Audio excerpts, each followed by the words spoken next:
Көчкөн Сактановдун Адат азабы романынын 11-бөлүмүнүн уландысы.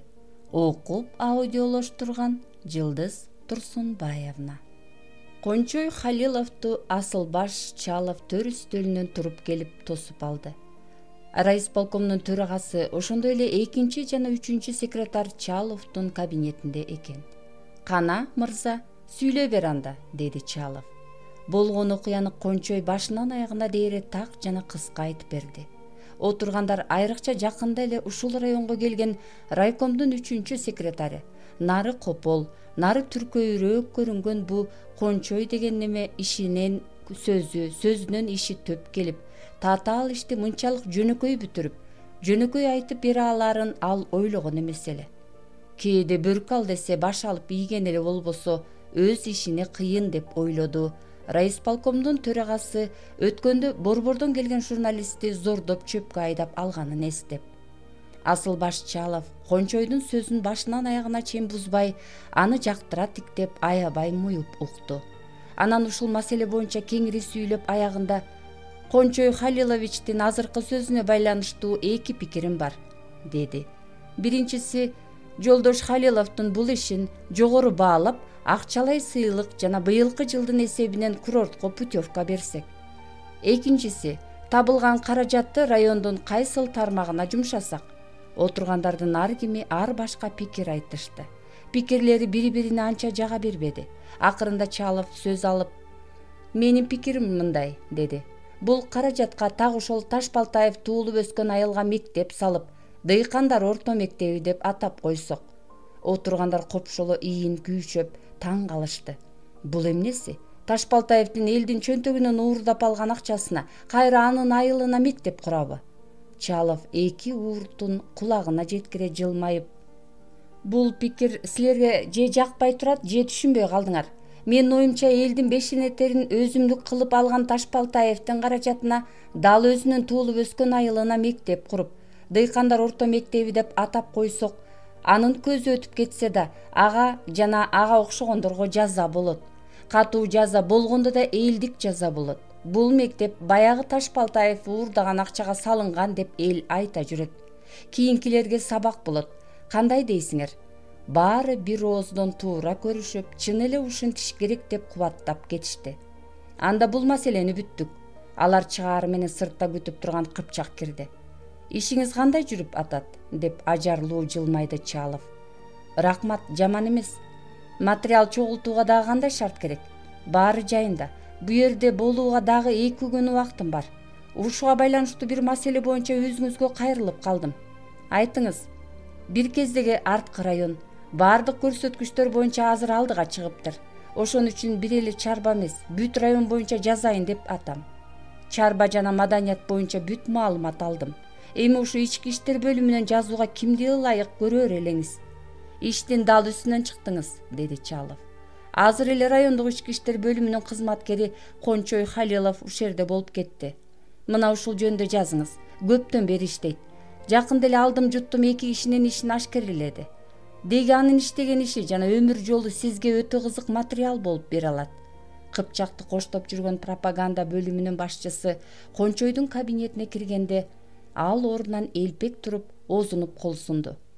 «Мен сизди жазганы келдим», деди Кыпчак. «Бирок мактап эмес, жамандап. Бая күнү мени зордоп чөпкө айдаганыңыз үчүн». Экөө тең каркылдап күлүп, бири-биринин колун көпкө кое бербей силкилдетишип турушту. 5 сол. «Күйөөң каерде иштейт дешсе, мукактана түшөм», деди Алмажан. «Анын эмнесине мукактанасың?» деди Илимбек. «Курулушта күзөтчү болуп иштейт деп кантип айтам? Ууру же аракеч болсом бир жөн, а кароолчулуктун эмнесинен уяласың? Баары сендей түшүнсө гана. Бир ирет иштеген жеримдегилер сурагандарынан айтсам ишенишпейт. Политехти бүтүп, цехтин начальнигинин орун басары болуп иштеп атып, анан кантип курулушка кароолчу болуп иштесин дешет. Жазуучулук үчүн баарын кечип жүргөнүңдү алар кайдан билсин? Сен анда ошо мугалим коллегаларыңа «Күйөөм түнкү курулуштун генеральный начальниги болуп иштейт» деп кой. Сага баары тамаша. Ойлосоң, мен эмне ойлонбой жүрөмбү? Түшүнчү, азыр ачка калган эч ким жок.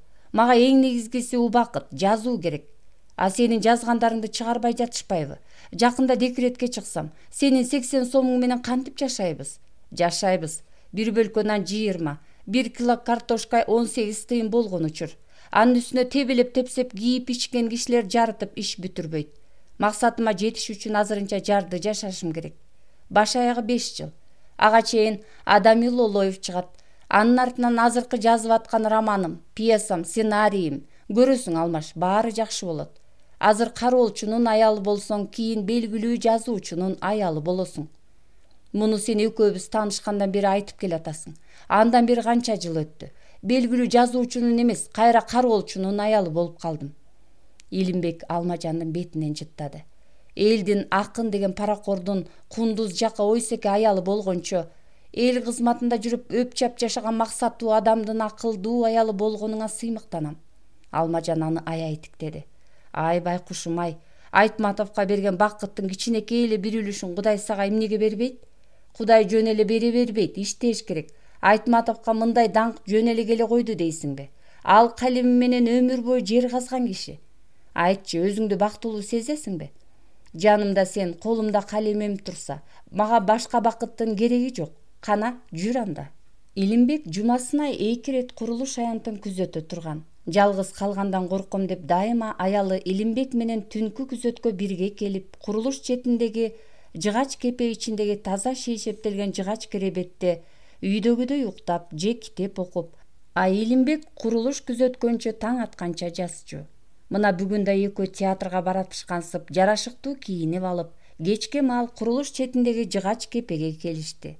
Көз байланып баратканга Илимбек прожекторлорду жандырды. Зор терезе аркылуу бүткүл курулуш аянты алаканга салгандай жап-жарык болуп, бет алдында даана жатты. Күндүзү жумушчулар түштөнүп, эс алчу узун үстөл түнкүсүн Илимбектин иш үстөлү боло турган. Ал бу жерди кадимки иш кабинетиндей көрчү. Анткени үйгө караганда бу жерде жакшы иштечү. Курулушту бир сыйра кыдырып келип, мына кайрадан иш үстөлүнө отурду. Бүткүл париждиктер уйкуга киргенде Бальзак өзүнүн 2 кабат зор үйүнүн 2-чи кабатындагы зор креслодо отуруп ишке киришсе, Илимбек 500 000 фрунзеликтер уйкуга киргенде зор курулуштун жаман сарайындагы көк үстөлдө отуруп ишке киришти. Алмажан аны керебетте тиктеп жатып уктап кетти. Саат 10го жазуучулар союзуна акын жазуучулар чогула баштады. Талантбек Куловдун жана анын пикирин жактаган жазуучулардын Адамил Лолоев романына болгон тескери рецензияларына байланыштуу китеби басманын планына кирип, бирок ошол бойдон бир ордунда токтоп калганынан улам Илимбек Борбордук комитеттин маданият бөлүмүнө арыз менен кайрылган эле. Борбордук комитеттин маданият бөлүмү бул арызды Жазуучулар союзунун проза секциясына билдирип, тез аранын ичинде бул автордун романын калыс адабиятчыларга окутуп, талкуу уюштуруу маселеси союздун проза секциясына тапшырылган болчу. Кол жазманы окуп чыгуу үчүн сынчы жана жазуучуларга роман берилгенден баштап, мына бүгүнкү күнгө чейин Талантбек Кулов менен аны жактагандар тынч отуруп калган жок. Окуп аткандарга атайын бузуку адамдарды салып, адабиятта сөздүн күчү менен жакшыны жаман, жаманды жакшы кылып алууга болоорун тымызын көксөп, эгер эле антпесе коом арасында баарынан да аттуу баштуу жазуучулардын жана автордун алдында кепке кемтик болуп калаарын, жеңилип калаарын, ошон үчүн аны азыртан кендирди кестип, мүңкүрөтүп салбаса, бул кичине эле өйдөлөсө орто заар жазуучуларды оозго кагып, журт алдында халтуршик атап, чартылдап кыйынсып чыга келе электе аны желин чыгара басып коюу аракети катуу ойлонулган эле. Илимбек аларга окшоп алдын ала даярдык көрбөдү. Арызды берип коюп, аялын жанына уктатып коюп, өзү күзөттө отуруп таң атканча иштеп, ар бир күнү, ар бир сааты бошко кетпей, эсеп-кысап менен өтүп аткан эле. Ал саат дал ошол 10:00 кирип келди. Проза секциясынын башчысы менен аксакал жазуучу Байгамбар Жайчиевден башкасы эбак чогулуп калышкан экен. Талантбек Кулов күрмөсүн чечип, орунтугунун арткы кырына илип коюп, капкара чачтарын отуру жылтырата тарап, өзүн ашкере эркин сезип, дарбаан сүйүлөп эң алдыда отурган экен. Илимбек эми эле алдыга өтүп, бош орындукка отурары менен сырттан Байгамбар Жайчиев, аны коштоп проза секциясынын башчысы кирди. Талкуу ачылып, сөз сынчы Адилет Билимовго берилди. Билимов 70-жылдары Күргүчтөтө ыр жазып жүрүп, бирок ырдан жолу ачылбадыбы же чандыбы, 70-жылдары биротоло сынга өтүп, мына ошол өзүнүн чагы, алы келбеген поэзия тармагындагы алдыга чыккан акындардын кары жашына карабай, өзүнө пайдалуу жактын пикирин сүйлөп, өзүнө пайдасыз жактын убал сообуна карабай, тили менен чаап түшө турган дили калыс эмес. Анан да сөзүн сүрдүү көрсөткүсү келеби, анча-мынча кишинин тили келбеген, азыркынын атайын татаал терминдери менен сүйлөгөн тапан немеле. Бул жаш автордун Адами Лолоев деген кол жазмасын мен шашылып окуп чыктым, деди ал дымактуу сүйлөп. Романда бүгүнкү күндүн турмушу чагылдырылган. Мунусу жакшы. Бул үчүн жаш авторду куттуктоо гана керек.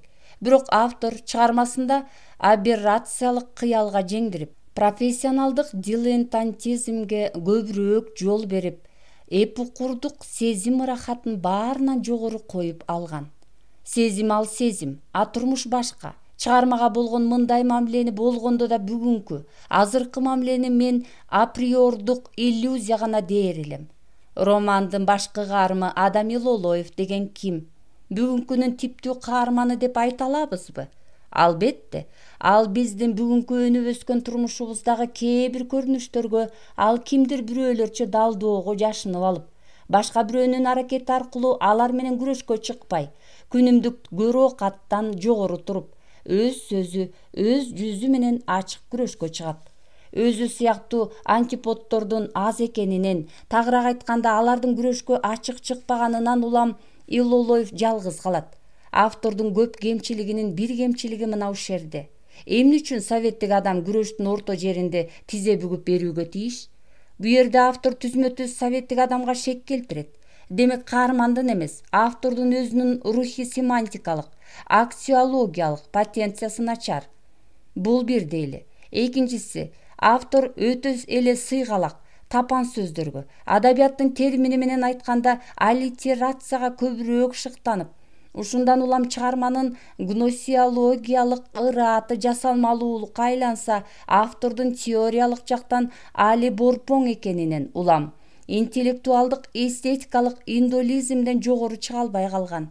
Мына ушундай али жакшы иштелбеген чийки чыгарма Биздин аттуу баштуу журналдан жарык көрүп, анан да түшүнүгү тайыз окурмандар тамшана мактап жүргөнүнө таң калууга болот. Ушул эле мааниде андан арыда чартылдап, а кээде автордун өзүнө титиреңдеп сүйлөп, аягында бул романды кайра башынан оңдоп чыгуу кажет, мындай абалда басмага сунуш кылууга болбойт, деп китепти дээрлик жокко чыгарып, оозун куу чөп менен кубарта аарчып отуруп калды. Сынчынын китепке койгон доолорун Илимбек жаза кетирбей, эмнени туура эмес айтып атканын жазып алып отурду. Талкуунун багыты мындан ары кандай болор экен? Ушулардын арасынан жалтанбай, чындыкты жулунуп айтып чыкчу көкжалы бар бекен? Дегендей, Илимбек отургандарды сыдыра, зарыга тиктеп, алардан калыстык жардам күттү. Кийинки чыгып сүйлөгөндөр автордун белсенип, коркпой этпей роман жанрына кайрылганы үчүн ооз учунан колдомуш болуп, бирок алдын ала уюшуп, сүйлөшүп алгандары сөздүн жүрүшүндө ачык байкалып, Билимовдон кийин чыгып сүйлөгөн үчөө тең анын сөзүн кубаттап эле тим болбой толуктап, Илимбек Исламов дегенди деле адабият чөлкөмүнө жолоткулары жоктой, эмнегедир тиртеңдешип, анын алдында өздөрү кыйла алсыз экени билинип, ушундан улам эмитен аны адабият кумарына таткандырбай, эртерээк башка чаап, алыстата кууп, биротоло түңүлтүп салгылары бардай калыстыктан тайып, Илимбекти жекелеп мүңкүрөтүп баратышты. Бул учурда Талантбек Кулов кундуздай кара чачын утуру жылтырата тарап, Исламовду тигил экөөнү талатып койгонуна маашырланып, табасы канып, иреңи балкып, кээде Илимбекти уурдана тиктеп: «Эй, инженер, адабият деген тетиктин узун туурасын так ченей койгон колуңдагы штангел эмес. Шедеврди жазып койсоң да, бирок тилиңди тишиңе катып жүрбөсөң, акыры келип мына ушуну көрөсүң», дегенчелик кылып, Бирок Илимбектин чукчуя бир кунунан жазбай, башы жерге кирбей, сыпаа дымагы менен бир кунунда отурганына ичи чыкпай, биротолу кыбасы канбай, өзүнчө чычалап, ага ого бетер жини келип отурду. Төртүнчү болуп кебетеси жүдөө, кыймылы ыкшоо, шалпы бош жазуучу сөз алды. Чуу дегенден эле романдын окуяларын чаташтырып, божомол менен үстүртөн сүйлөп кирди. Илимбек чыдабай кетти. Отурган жеринде андан кечирим сурап сөзүн бөлдү. Айтыңызчы, кол жазманы окудуңуз беле? Жок. Эгер окубасаңыз, анда эмне сүйлөп атасыз? Мен окубасам, башка жолдоштор окушкан. Алардын пикири ушундай. Залда отургандар копшоло дүркүрөп аны жактырбай тиктеди. Ушуда китеп жазып, жазуучу аталып жүрөт деп ойлоду Илимбек. Шалпы бош жазуучу бош арабадай калдыр-кулдур этип, ар неменин башын бир айтып, отургандардын көзүнө жек көрүнчү болуп, кагуу жеп, анан түшө жөнөдү. Ал трибунадан түшөөрү менен эң артта отурган бир жаш жигит жулуна кол көтөрүп сөз алып ортого чыкты. Бул студенттик кезинен адабий чөйрөгө белгилүү боло баштаган жаш сынчы эле. Күтүрөгөн ой санаасы көкүрөгүнө батпай, буулугуп, нарыда азыркы сөздөргө жини келип, ортого чыгаары менен мындай талкууга мен каршымын. Чыныгы талкуу, калыс талкуу мындай болбойт, деди. Бу кайдан чыга калды дегендей делдейип Кулов аны чекиретиктеп иреңи муздай түштү. Азыркы сүйлөгөндөрдүн пикири менимче бүгүнкү бу талкууга кадыресе жыйынтык болуп бере албайт. Мындай бир жактуу, үстүрт пикирлер бизде, студенттерде айтылбайт. Мен романдын журналга чыккан вариантын окуганмын. Журналга жарыяланып жүргөн, көңүл ойготпогон, дымаксыз ондогон чыгармалардын ичинен бу чыгарма көп окурмандардын көңүл көксөөсүн ойготкон эле. Качан өзүнчө китеп болуп чыгат экен деп окурмандар сурап, издеп жүрөт. А биз бу жерде жакшы китептин алдын тороп отурабыз. Эмне үчүн советтик адам күрөштүн орто жеринде тизе бүгүп бериши керек? Бу жерде автор түзмө-түз советтик адамга шек келтирип атат деген сөз айтылды. Кандай гана мажүрөлүк. Мунун мааниси советтик адам такыр өлбөс керек деген менен эле бир. А бир өлүм кимдин башында болсо да бар. Ал эми эмне үчүн Адам Илолоев чү дегенден эле автордун эрки менен болуп, жеңишке оңой олтоң эле жете коюшу керек? Эгер андай кылса, автор анда турмуштан адабият жаратпай эле, адабияттан турмуш жаратып алган болор эле. Бу жерде автордун чыгармадагы позициясы туура. Мен ага толук кошулам. Турмуш деген турмуш. Турмушта ак ийилип калган учурлар көп эле болот. Бирок биротоло эмес да, убактылуу гана. Адам Илолоевдин жеңилиши да убактылуу гана. Бул романдын аягында толук ырасталган. Роман өзүнчө китеп болуп чыгууга толук жарамдуу. Бүгүнкү окурмандын кол китеби болуп калаарына мен ишенем. Кээде гезит журналдарга чыга калган анын курч, нары ой санаасы терең макалаларын Илимбек окуп жүргөнү менен анын өзү ким, кандай экенин көп сынчылардын ичинен жакшы билчү эмес. Ичи жылып, аябай ыраазы болуп, атүгүл өзүнөн кичүү сынчыга эркеп, "Сок, азаматым, сок" деп ичинен шамы жанып жана кубанып турду. Тигил мартабалуу чоң курсак адабиятчыларга караганда ушул илмейген жаш сынчынын турмушка жана адабиятка болгон ой санаасы тоо желиндей таза, нары калыс, адилет айтылган сөзүнө отургандар кыйыла муюй түшүп, мурунку бири-бирин колдоп, дуулдап сүйлөгөн төртөөнүн сөзү жалгыз жаш сынчынын сөзүнө караганда негизсиз, борпоң туюлуп, утуш Илимбек тарапка ой түшкөнсүдө. Жайчиев акырында сөз алды. Биринчи сүйлөөгө тийиш эле, бирок атайын акырында сүйлөөнү чечти окшойт. Адилет Билимовдун пикирине такыр кошула албайм, деди ал. Бу жолдош, бу романды ак ниети менен окуган эмес. Эмнегедир жаш авторго итиркеи келип, ал эми чыгармага үстүртөн баа берип, үстүртөн кол шилтеп, атка минээрлик кылып койгон. Үстүртөн кол шилтешти кээ бир өзү үчүн гана иштеген иши көп кишилер же ниети буруу кишилер кылчу эле.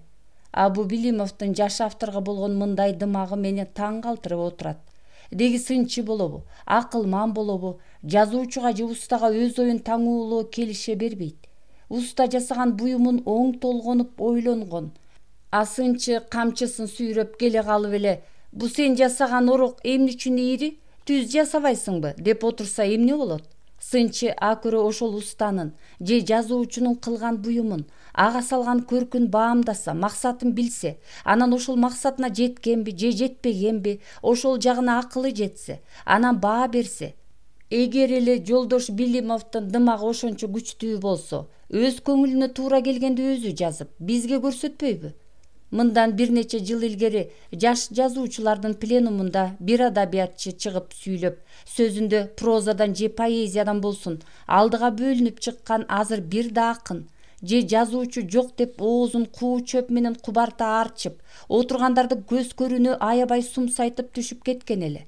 Ага жооп кылып карыя жазуучуларыбыздын бири: «Балам, минтишиң чеки. Сынчы деген адилет болот.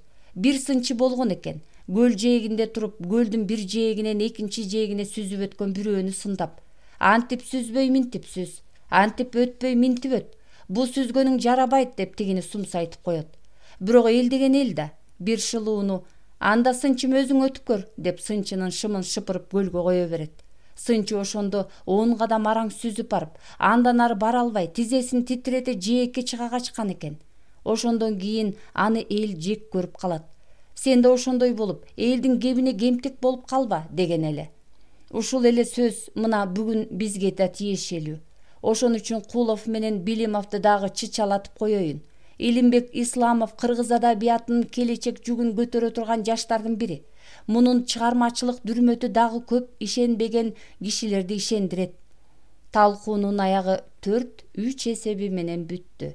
Проза секциясынын башчысын кошуп эсептегенде 3-өө оң, 4-өө терс пикир айтып чыкты. Мына ушундан улам арадан айлар өтсө да Адам Илолоев романы дали орто жолдо кармалып, бара-бара басманын планынан чыгып калуу коркунучу турду. «Кулов менен бекерден өчүгүшкөнсүң», деди талкуудан кийин бир адабиятчы. «Мындайларга теңелип эмне кыласың? Теңелбейли деп баарыбыз кол шилтеп өз жайыбызга кетип, анан халтуршикти төргө өткөрүп алып акылын угабызбы? Башка чыдаса чыдар, а мен мындайга чыдай албайм», деди Илимбек. «Ой тоба, ушул бир Куловго алыбыз жетпейт деп эмне деген кеп? Таң калам». «Эмнесине таң каласың? Эгер Куловдун колдогон белдүү кишиси болбосо, аны эбак оозун басмакпыз. Белдүү кишиси бар дейсиңби? Ал ким?» Адабиятчы таң кала сурады. «Сен али көкмөк эле бойдон көрүнөсүң. Эмгиче билбейсиңби?» «Билбейм. Койсоңчу. Чын. Кулов менен илгери редакцияда жаккалашкандан бери доссуң. Атүгүл эл аралап бирге чыгармачылык командировкага барып жүрөсүң. Анан ушул Куловдун тууган уругу, жора жолдошу ким экенин билбейсиңби?» «Билбейм». «Сен Аман Абышкаевди билесиңби?» «Билем». «Анын каерде иштээрин билесиңби?» «Билем». «Билсең, анда Абышкаев Куловдун бир тууган агасы. Койчу, чын эле көкмөк бойдон экенсиң. Эмне үчүн баары эле Куловдун тегерегинде кайпакташат? Жок дегенде ушуну ойлонуп көрдүңбү?» «Ойлонгом. Роман жазганыңар менен жазуучулар, силер кызыксыңар, наивныйсыңар. Маселенин тоготери анан агасы Абышкаев экенинде. Абышкаев аерде турганда сен Куловду эч нерсе кыла албайсың. Кылам деген учурда да колуңдан келбейт. Талантбектин айтуусунда сенин арызыңдан кийин романыңды Абышкаев өзү карап чыгып, чамасы ага жакпай калган эмиш. Капырай, эмгиче ушуну билбепмин. Халтуршик болсоң эбак билип алат болчусуң. Китебиң эбак чыгып, ар кыл адабий жыйындарда ооз көптүрө сүйлөп жүрөт болчусуң. Халтуршик эмессиң. Ошон үчүн төбөң менен жер казып, бирок китебиңди чыгара албай жакшы жаманга кепсиң. Да, ушундай мыкты каарманды жаратасыңар, бирок өзүңөр ошол мыкты каарманыңардай күрөшө билүүнү билбейсиңер. Адабиятчынын бул сөзү Илимбекке анча жакпады. Күрөшүп эле атпайбы? Мындан артык эмне жер өрттөмөкпү? Эмне үчүн анда булардын фамилиялары эки бөлөк? Экөө тең Абышканын балдары. Бирок Талантбекти Абышканын Кул деген бала көрбөгөн иниси багып алган экен.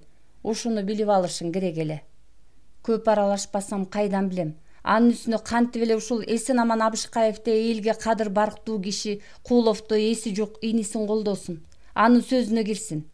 Кокуй-ой, бу сен кечээ эле асмандан түшкөнсүң го. Колдогон үчүн ушинтип чүрүгүн үзгөн букадай Кулов ар кимди бир сүзүп жүрөт да. Талантбек Куловдун алдында майышкан бир эле сен эмес. 6-сол. Илимбек Союздан көңүлү кир тартып, кыйла чүнчүп, көңүлү сууп кайтты. Үйүнө кеч келди. Алмажандын ичи билинип, көз жарар мөөнөтү жакындап үйдө отуруп калган. Кана, бүгүн мени эмне менен сүйүндүрөсүң? Деп ал колундагы китебин жаап дивандан өйдө болду. Сүйүнө турган эч нерсе жок, деди Илимбек. Жолум катуу окшойт, Алмаш. Эмне, китебиңди такыр чыгарбайбыз дештиби? Чамасы ошондойго. Эми эмне кыласың? Эмне кылмак элем? Неудачи шаг к удаче деген сөз бар. Ого бетер иштейм, өчөшүп, өжөрдөнүп иштейм. Өжөрдөнүп мына канча жылдан бери жазып келатасың. Бирок такыр натыйжа чыкпай атпайбы? Чыгат акыры. Кудай-ай, сени чын эле жазуучулук арбап алган көрүнөт. Эртең агам аялы менен биздикине конокко келатыптыр. Эртеңби? Деп Илимбек чочуп сурады. Ооба. Канча акча бар? Нанга деген гана акча бар. Анда карызга акча издейин. Кереги жок, баягыдай эле коюн союп, Жигулисине ун жана картөшкөсүн жүктөп келатыптыр. Ал жүктөп келатса, а мен 2 манчамды мурдума салып күтүп отурушум керекпи? Ансыз эле карызың көп. Дагы калсаң аны кантип төлөп бересиң? Алмаш, баш аман болсунчу. Илимбек көчөгө чыкты. Кимге барат? Кимден сурайт? Уят сыйытын жыйыштырып, Салмандыкына бармак болду.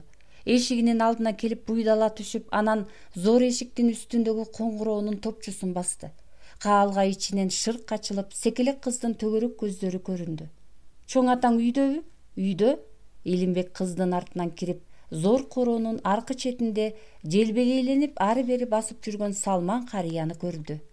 Келчү эмес эле, эмнеге келип калды дегенсип, Салман ага оозуна кол созуп, илбереңке тосуп алды. Аны муну сүйлөп, Илимбек анын жанында кыйлага отурду. Бирок анын тулку боюн бир оор жүк басып турду. Ушул жүктөн тезирээк арылыш үчүн андан 1 айлык мөөнөт менен 100 сом сурады эле.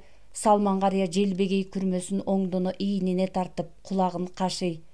Капай, саал эртерээк келсең болмок экен, деди. Жок эмес, бар эле. Бирок эми эле бирөөлөр карызга алып кетти эле.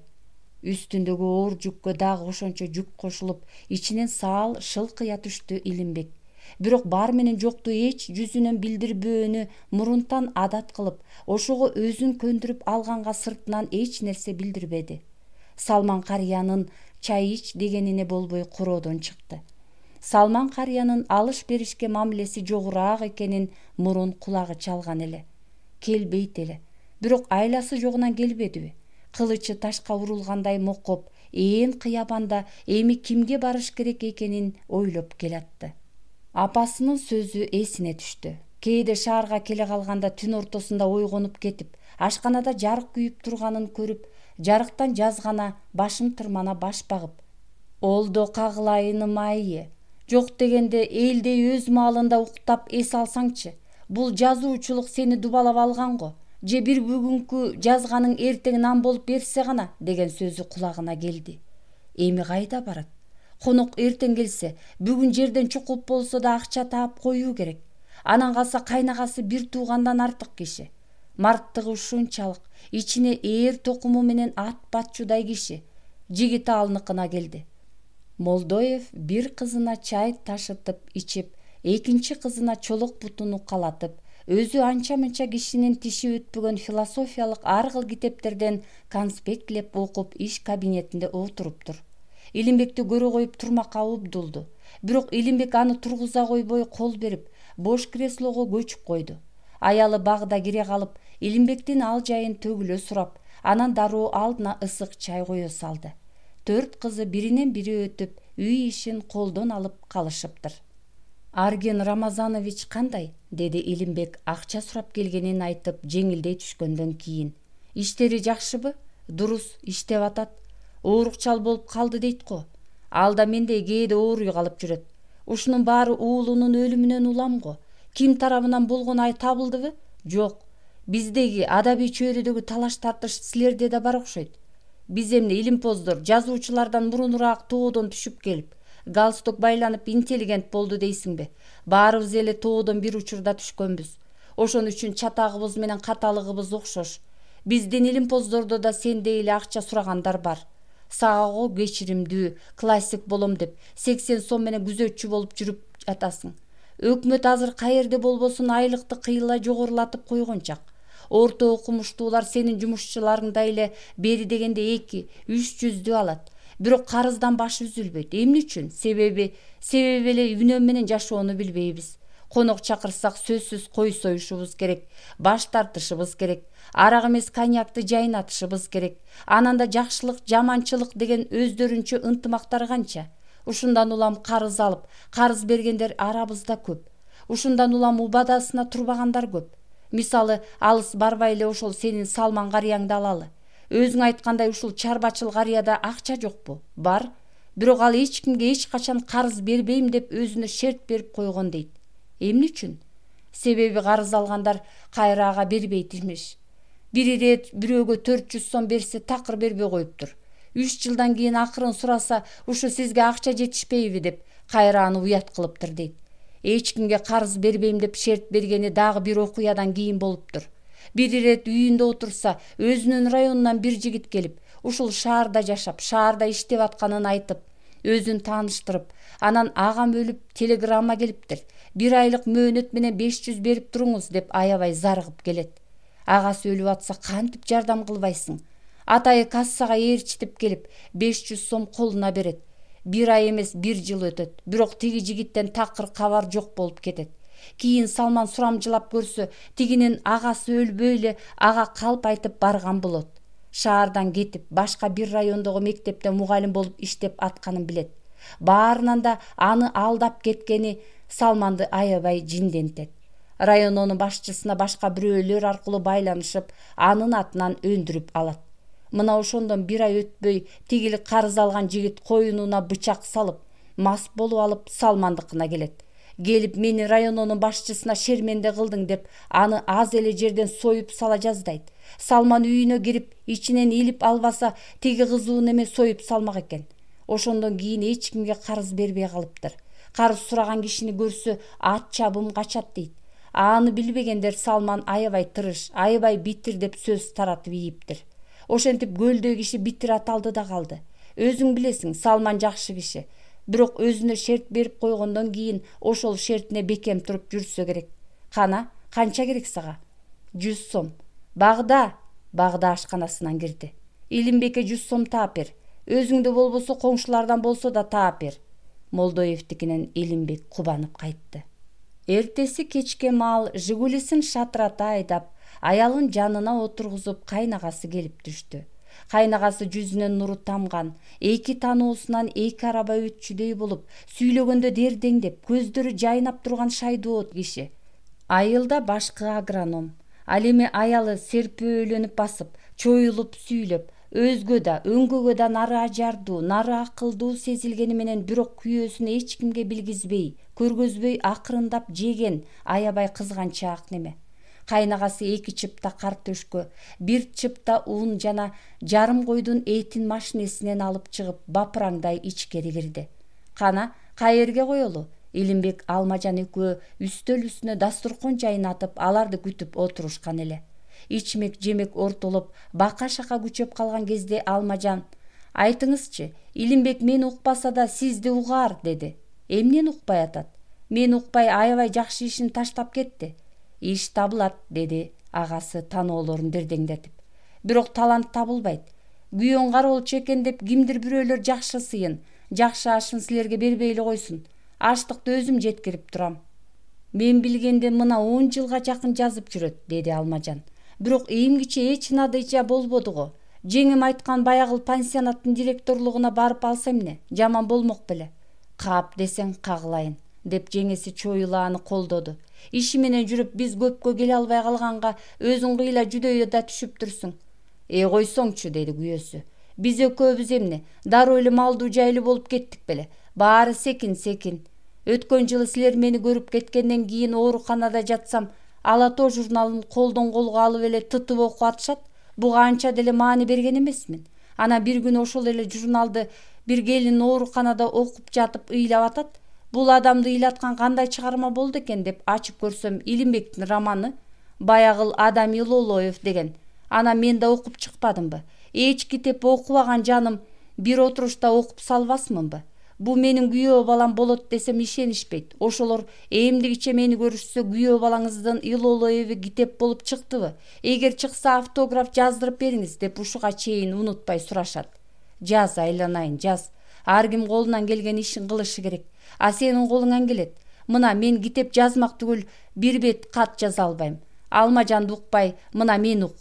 Алмажан саал чычалай түшкөнү менен түшүнүгү терең, нары пейили Кенен агасына сыймыктана тиктеп, анан Илимбекти колдоп сүйлөгөнү кайраага жага берип отурду.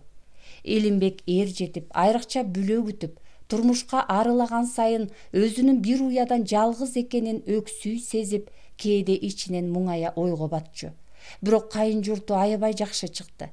Ал эми күйөөсүнүн өтө түйшүкчүл чыгармачылыгына ашкери астейдилдик менен баа берип, анын зор максатын анча колдобой жатышы Алмажандын дүнүйө кордугунан эмес эле. Илимбек 10 жылдап жазып, 10 жылдап китебин чыгара албай, анын үстүнө ички оюн так айткан курчтугу, өжөрдүгүнөн улам, бара-бара бирөөлөргө жалтак болуп, басмырт тартып, анан да ичип кетеби деп ушундан чочулачу. Ушул ой аны коркутчу. Анткени кээде капаланып келгенде анын кичине иче коймой адаты башталган эле. Даңктуу кишинин аялы болом деп жүрүп, акыр аяк аракечтин аялы болуп калбайын деп эмитен толгончу. Кайын агасын жөнөтүп, анын үстүнө мүңкүрөп турганда, андан жылуу сөз укканына Илимбек ичинен кыйла чыйралып, атүгүл өңүнө чыга түштү. Романын колдон колго алып окуп атышы күчүнө күч кошту, толкундантты, дем берди. Ушу менен эле бирге анын жүрөгүн ойган санаа басты. Романын өзүнчө китеп кылып кантип бир жарыкка чыгарып алат? 2 күн эзилип ойлонду. 3-чү күнү тез эле Куловдун агасы Абышкаевдин өзүнө барууну ылайык тапты. Барып болгону болгондой айтып бермек болду. Мындан башка жол жок, эч жол жок. Абышкаевке кирүү үчүн бир жума кезек күттү. Ал кирип барганда Абышкаев аны бир саамга таңдана тиктеп, бирок андан озуна элпек кол созуп бет алдынан орун көрсөттү. Абышкаевдин кабинетине кирери менен Илимбек бир нерсеге таң калды. Бир тууган агасы болгону менен Абышкаевдин иреңи, кыймылы жана мамилеси Куловго такыр окшободу. Бет алдында адамга эч бир жамандык кылбоочудай, кылайын десе да колунан келбөөчүдөй болгон бешенеси жарык, ажардуу киши отурду. Кош, сөз сизден болсун. Илимбек болгон оюн башынан аягына дейре так жана кыска айтып, анан эң акыркы талкуу жөнүндө эми сөз кылаарда Абышкаев: "Ал романыңыз боюнча бизге кат аркылуу кайрылбадыңыз беле?" деди. "Ооба, кайрылгам. Биз ал маселе боюнча тиешелүү жерге кайрылганбыз. Чечилген жокпу?" "Жок. Эмне үчүн?"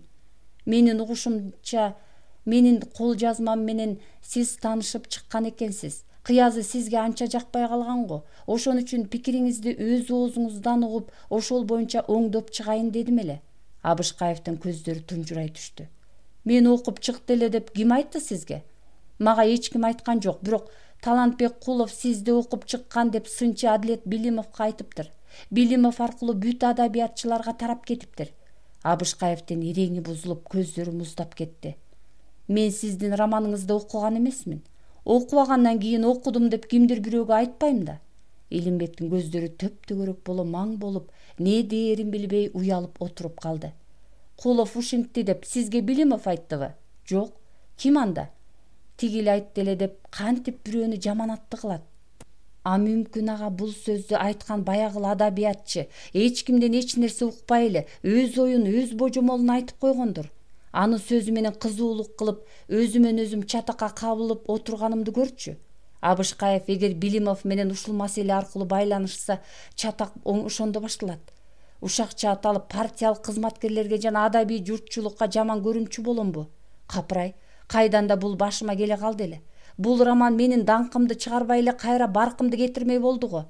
Мени агама ушактап атыптыр деп Кулов эртең эле стөл муштап чаңырып чыгат, баарына жаят. Мага айткан адабиятчыны айтсамчы? Ошол айтты эле десемби? Жок, антпе, жок, айт, жок, айтпа. Эмне үчүн айтпайсың? Укканың чын. Мындай учурда тайманбай айт. Жок, айтпа. Кереги жок. Мынчалык болгондон кийин сага жан тартып сүйлөгөн кишине уят кылбай, өзүң эле уят бол. Ооба, өзүң эле. Кечириңиз, ким айтканын айтпаймын. Кандайдыр бир чаташуу бар. Бул маселени тактоо керек экен, деп Абышкаев алдындагы асем календарына ирең сурдана эңиле берип, бир нерсени шыпылдата жазды. "Сиз да керек болуп калышыңыз мүмкүн. Кызмат телефонуңуз канча?" "Телефонум жок. Жаңыдан эле курулуп жаткан курулушта иштейсизби? Ооба. Эмне болуп? Күзөтчү. Абышкаев ишенбегендей кайра сурады. Күзөтчү? Ооба. Чоң роман жазган жазуучу болсо, анан курулушту күзөтөм деген эмнеси? Деги бул жигит эмне деп атат дегендей Илимбекти эми ал оңдоп тиктеп. А мурун каерде иштедиңиз эле? Деди. Заводдо. Аерде да күзөтчү белеңиз? Жок. Аерде цехтин начальнигинин орун басары элем. А эмне үчүн аерден кеттиңиз? Себебин айтты. Абышкаев жумшак креслосуна чалкалай берип, Илимбекти кыйлага дейри жактыра тиктеп калды. Илимбек чыгып кеткенден кийин да кыйлага өзүнчө муюп, китеп жазуу үчүн баарын таштап, баарына кайыл болсо, анда мунун максаты жөн эле эмес, эртеби кечпи көздөгөн тилегине жетүүгө зор дымагы бар көрүнөт. Мунун чыгармачылыгына жардам бериш керек. Мындайларды колдоо гана керек. Бирок баягы сөздү ким айтып жүрөт, деп ойлоду. Кечинде үйгө келери менен иниси Куловго телефон чалды. Фамилиясы бөлөк болгону менен Кулов чын эле анын бир тууган иниси эле. Иниси кээде гана конок келгенде кызмат өтөгөнү өзү келбесе, агасынын үйүнө көп келчү эмес. Аны Абышкаев өзү, өз бүлөсүнөн, өз чөйрөсүнөн кымбат кармоочу. Жакшы мейманы келгенде агасы аны алар менен тааныштырмак түгүл, алардын үстүнө киргизбей койгонуна ичинен аябай арданчу. Бул инисин Абышкаев бөбөк кезинде өтө жакшы көрө турган. Бир ирет Талантбекти бала кезинде апасы аны катуу сабап койгону үчүн эсен аман апасына таарынып, катуу жамгырга карабай түн ичинде жайлоодон кыштоого жөө баса берген учуру болгон. Кийин Абышкаев жетип, окууну бүтүп, өзүнчө бүлө күтүп, жогорку кызматтарда жүрө баштаган учурунда инисинин жүрүм туруму, туругу жок, ооз көптүрмө сөзү, өзүнүн колунан келгенди аткарып атса, ага асылып, ичи таарлык кылып, жол тосуп көрө албай сүйлөшүшүнөн улам учурунда ага туура кеңеш берип, оң жолго салууга көп аракет кылды. Бирок агасынын бул кеңештери кулагынын сыртынан кетти. Агасынан өзүн акылдуураак сезди. Бара-бара агасы менен эригишти. Айыл арасында журт ичинде кадыр баркы агасыныкынан жогору болууну эңседи. Ошого жетүүнүн жолун издеди. Кызматы аркылуу андан озуп, андан даражалуу болууга чамасы жок эле. Муну өзү жакшы билчү. Анткени эл менен иштеше албайт. Бир гана жолу китеп жазып, жазуучу болуп, ушул жол, ушул багыт менен андан озууга максат кылды. Себеби дегенде биринчиден мектепте окуп жүргөндө ыр жаза коюп китеп жандуу эле. Экинчиден жакшысыңбы, жамансыңбы, же дудуксуңбу, жакшы китеп жазып койсоң болду. Өзүң макул болсоң да жазган китебиң жакшы болсо, эл дуулдап даңкыңды көтөрүп турат. Ошентип жаза баштады. Жылдап, бүк түшүп жазды. Орто Зар, атүгүл начар чыгармалары, айрыкча Абышкаев жогорку кызматка келгенде инисинин жазуучулук иши менен анын такыр байланышы, жер жардамы болбосо да, ортодогу эле кошоматчылар анын айдыңы менен Куловдун жаман китебин жакшы, дурусун укмуш кылып дуулдатып, ушундан улам Кулов кийинки учурда агасынын атын сатып, кенин чонун пайдалана баштаганын да Абышкаев ушуга чейин билген эмес. Арадан айлар, атүгүл жылдар өтүп, Кулов канчалык агасынын айдыңы менен алдыга жан үрөй камчыланганы менен ал адабий чөйрөдө эле эмес, өз айылынын окурмандары үчүн да көп халтуршиктин бири болуп кала берди. Агасынан өтө албады. Дали айылы агасын сыйлап, эсен аман Абышкаев шаардан келиптир дегенде, кары дебей, жаш дебей, алысы алысча, жакыны жакынча саламы менен келип, ызаат кылып, ал эми Талантбек келгенде, баягы өпкө келиптирби, деп гана коюшчу. Бая эртең менен Исламовдун сизди окуп чыкты эле деп Кулов сынчы Адлет Билимовго айтыптыр деген сөзүн укканда ичинен катуу селт этип, ою уйгу-туйгу боло түшкөнү менен сыртынан эч нерсе билгизбей, жөн гана муюй түшкөнсүп отуруп калган. Ушул бала артымдан атымды сатып жүрөт деп ошондо биринчи ирет оюна келди. Көңүлүн оюткан бул ой күнү бою эсинен кетпей, кызматтан үйүнө келери менен көп ишин кое туруп ага телефон чалды. Талантбек үйдө эле. Агасынын үнүн укканда нары чочуп, нары сүйүнүп, эзели минтип чакырчу эмес эле. Эмнеге чакырып калды экен деп, дароо дуулдай анын үйүнө жетип келип, бирок агасынын ага жибибеген баягы жүзү дале жибибей, тескерисинче ого бетер кычыроон кыштай муздап турганын көрүп, ушундан улам тайсалдай шыбырай учурашып, демин ичине ала бет алдында отура кетти. кандайсың? Деди Абышкаев колундагы гезит менен көз айнегин креслонун жанындагы чакан үстөлчөнүн үстүнө коюп жатып. Жаман эмес. Чыгармачылыгың кандай? Китептериң чыгып атабы? Чыгып атат. Жакында бир китеби Москвадан орусча чыкканы жатат. Жакшы болгон экен, деди Абышкаев. Китептериң аяктан да, бияктан да чыгып атыптыр. Анан эмнеге мага бирди жазып бербейсиң? Кулов жайыла түштү. Сизге эң жакшы китебим чыкканда, азыр эмне эң жаман китептериң чыгып жүрөбү? Талантбек чуу дегенден эле сөзгө жыгылып калды. Ушинтип укпай калды. Исламов деген жазуучуну билесиңби? Билем. Анын Адам Иллолоев деген романын окудуң беле? Окугам. Атүгүл рецензия жазгам. Кандай анан, жактыбы? Жок. Эмнеси жаккан жок? Биринчиден, романда автордун кээ бир жетекчилерди анча жакшы көрбөгөнү байкалат. Бул советтик адамга, советтик жетекчилерге шек келтирет. Экинчиден, Адам Иллолоев так эле Илимбек Исламовдун өзү. Ал гана акылдуу, калганы бүт келесо. Ошол романды мени окуп чыккан деп ким айтып жүрөт? Деди ал бул ирет инисин тиктеп. Коловдун коюу каштары чекесине серпиле түшүп, көздөрү тооктукундай төп-төгөрөк боло чекирейип, билбейм, деди. Абышкаев көзүнүн төбөсү менен инисин мелтейип сус тиктеп, айтып жүргөн сен билбегенден кийин анан ким билет, деди. Мен окуду деп Билимовго сен айттың беле? Талантбек жажылдап таанмак болду эле. Абышкаев эрдин бек кымтып, иреңи былк этпей муздап, бирок акырын: эгер эле Билимовго антип айткан эмесмин деп таансаң, анда азыр эле ага телефон чалып беттештирем, деди. Талантбек шылкыйды. Билимов иттик кылган экен. Агамын өзүнө болбосо да мунун бир жакынына айтып койгон окшойт. Мындайды даап өзүнө айтыла алышчу эмес эле болоор болуптур. Эми унчукпай моюнга алып берүү керек. Антпесем Билимов мунун алдында шак эле мойнума коюп берет, деп ойлоду. Агалык сөзүмдү ушуга чейин көп эле айттым, деди ал. Бирок укпадың. Уксаң да уккуң келбеди. Мына эми акыр аягы менин атымды сатып, соодагерлик кылып жамбага баштапсың. Биздин тукумдан сендей жеңил баа жок эле. Өзүң советтик адамга татыктуу болбой туруп, бирөөлөрдөн шек санап эмне кыласың? Жолуң болгур десе. Талантбектин эриндери дилилдей түшүп, көздөрү тез-тез ирмелип, байке, деп жан кечтилене актанууга өтөөрдү. Абышкаев аны сүйлөтө койбой ордунан туруп барып, эшикти ачып, анан кана чыгып кет дегендей каалганын туткасын кармаган боюнча аны күтүп туруп калды. Дароо кор болуп, салбырай түшкөн Талантбек калпагын жанынан алууга араң үлгүрүп, туталана ордунан туруп, анан шылкыя үндөбөй үйдөн чыгып кетти.